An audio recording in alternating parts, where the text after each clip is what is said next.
A day or two was a small price to pay for such a golden opportunity to locate one of their secret lairs. When they were out of sight, he scrambled silently from his shelter and padded lightly after them. An hour or so later, he crouched in the trees, watching as the cannibals made camp in a clearing by the side of the road. He knew that just over 2 miles away was a small trading village.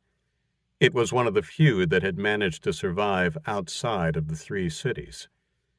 It had its own semblance of law, and the people there were poor, but content. He had stopped there for supplies many times when traveling in this part of the state, and had been planning to visit the next day. Now he assumed the cannibals were planning to do just that as well. Were they coming for supplies or to cause trouble? He watched them in the darkness. They were silhouetted by the light of a small fire, and laughed and talked as one of them pulled meat from a sack and handed it around.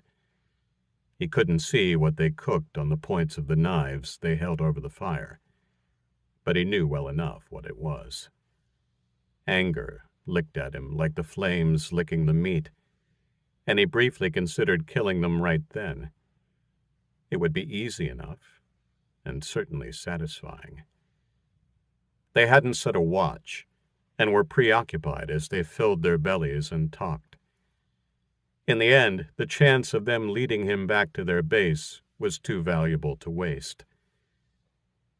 Why kill 4 now, when he could have the chance to kill a whole nest of them when he led a raiding party back from the city? He made himself comfortable, crossing his legs and watching them as he pulled a folded cloth from inside his coat. He unwrapped it carefully with one hand and spurned the salted beef, his appetite for meat spoiled. He began to eat the berries and nuts it held instead. Eventually, the cannibals bedded down for the night, and their watcher did the same. He lay down in the shallow dugout he had made and swept the autumn leaves he had collected over his body until only his face was visible in the patchwork of red, gold, and brown. He awoke as the first tendrils of dawn were crawling across the dark sky. He ate more berries and waited for his quarry to rise. They did, exactly 33 minutes and 43 seconds later.